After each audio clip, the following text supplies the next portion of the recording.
уулын савдаг идүүлсэн нь. Эртээ үрдийн цагт гин илэр балрын үед гинэ ойн хөвчийн төгөлд уулын жим дагуу урсны урсгал дагуу нэгэн бяцхан хийд байдаг ажээ. Тэрхүү хийдэд лам багш шав бантхайтайгаа ном бясалхан суудаг байжээ. Тэгтэл тэр нэг өдөр шав нь уул руу самар түүхээр явж байтал гинт бутан дотроос бултас гэд нэг юмхан гараад ирсэн нь уулын савдаг байсныг бантхай таньсангүй. Хөөе бантхай, би чиний аавга ихч чинь байна шүү дээ. Алив ихчтэй хүрээд ир. Ямар хөөрхөн хүүхэд болоо вэ? Би чиний аавын ихчийн бэрд очсон айлын нагцынхан дүү шүү дээ гэхэд би ерөөс ойлгохгүй нөө гэж гайхан хариулжээ.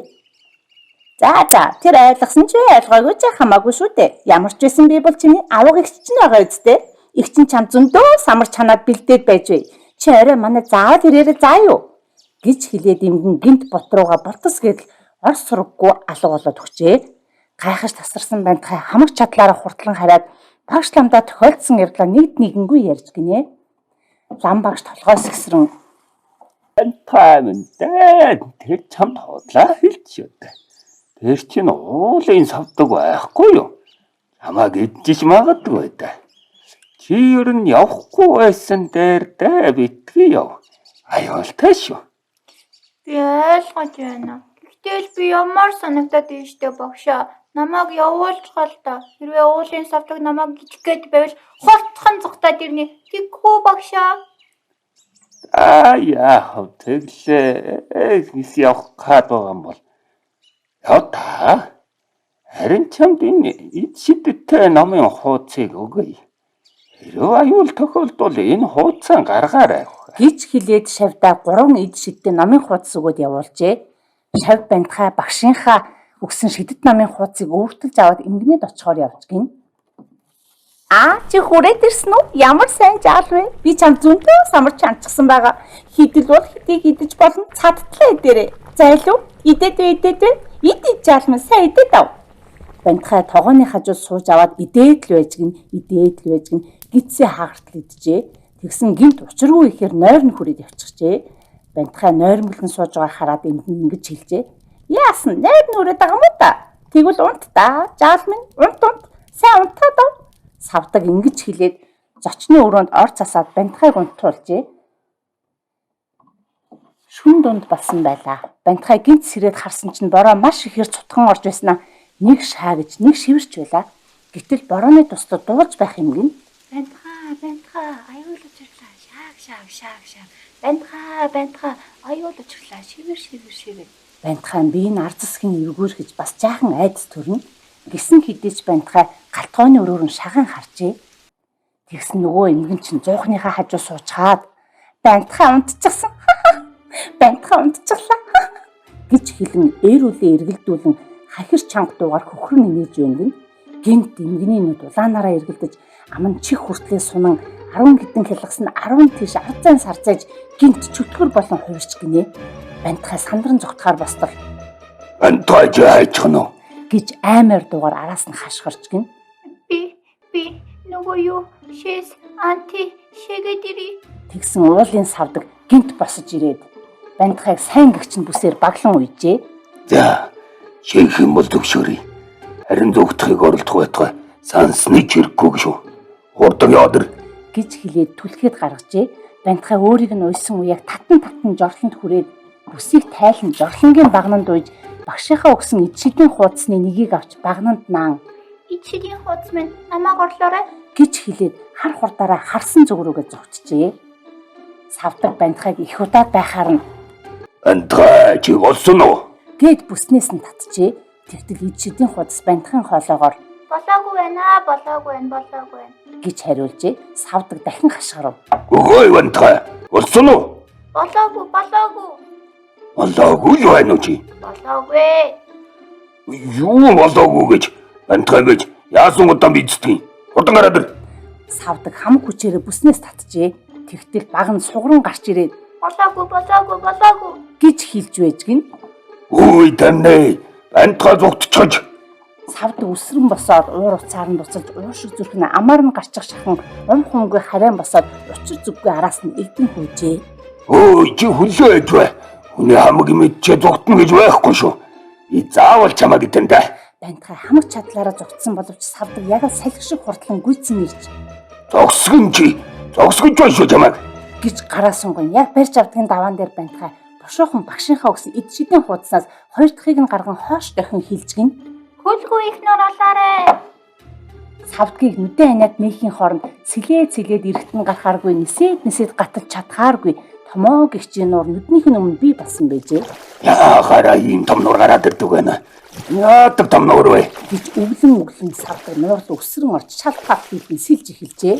Бантгай савдгийг сэлж байх хооронд нь байдаг чадлаараа хурдан түргэн гүйн зогтсон боловч нэг л мэтгэд аль хэдийнэ араас нь гүйцэд ирчихсэн байлаа.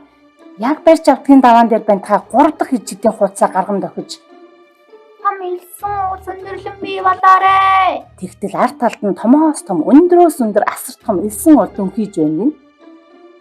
Энэ уулыг давхад юу хүн бэ би? Бантгай чамайг би заавал эдэн дагаагүй.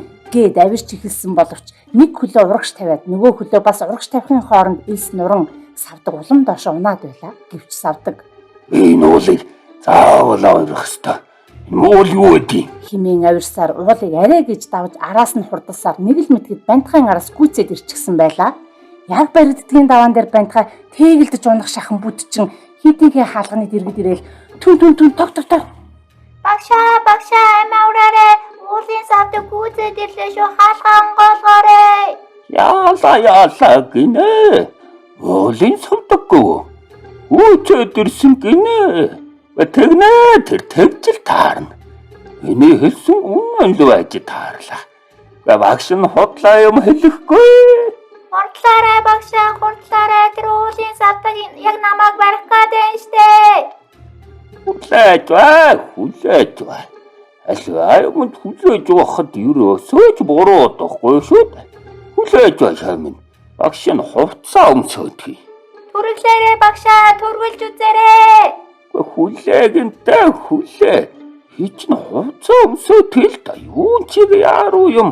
Багшаа, хурдлал та. Лам багш чүү чамаа босож ирээд арай гэж хаалгаа онгойлгож өгчээ. Тэгээс савдгийг ирэхээс өмнө шаваа шүүгэн дотроо нуучгаж гин. Гэтэл савдаг араас нь амсгаатан давхиж ирээд Ослон тонгой. Сая Бантгай танаад ирсэн мэдтэй. Би мэддэггүй шүү. Алуу гаргаад ир. Бантгайгүй. Үтүцсэнгүй шүү. Мөн тийм байх та. Ирсэн байх ёстой одоо. Одоо л танаад л байх учиртай. Хүүхэ. Чи жаахан азанаачтай. Ямар бохын байх юм. Таваагч болов тайвширын чинь. Сохомн. Хаан боданы бовч болов идэлтэй. Болов яавь. Хаан боданы бовгоо. За тэр чинь нарийн сайхан сонсогдож байх чинь юу аа вэ? гэж хэлэхдээ савдаг маш их гидсэн үлснөө гинт мэдчихээ. Савдаг зуухны хажууд лак хийн суугаад хумгүй цагаан будааны боовноос идэж гарууг нь гидсээ мэдхгүй хидэж байж гин. Хой хөөмнэ. Энэ одоо уулын савдаг гэдэг чинь юунд хойг чаддаг гэж хүн амтан хэлэлцэх юм. Тэр үнэн үү? Үнэн. Тийм байлгүй яах. Яста ямар болж өөр чадна гал бодчих. Ямар өөрч үзүүлэх юм уу? Савдаг зуухны ирмэг алгадан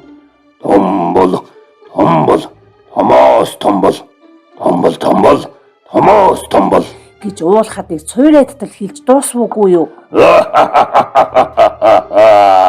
Гисээр аимшигтэй том мангас болчихжээ. Ямар гайхалтай юм гэхээр юм бодог байна хой тамин. Ястай өдөг мөргөн болж ах ч вэ хой. Үнэхээр мундаг хөрч байна шүү гэжээ. Гэгтэй байна хөө. Юу гэгтэй гэж. Жижигхэн юмд хөрч чаддгүй л байхаа да. Үгнэ. Ямар бол хөрч чадна шүү. Тийм үү. Тэгвэл хурцагт хөрч чадах уул гэж. Хурцгийг чадлагүй яа гэв. Яг одоо үзүүлээ л дээ. Жижиг бол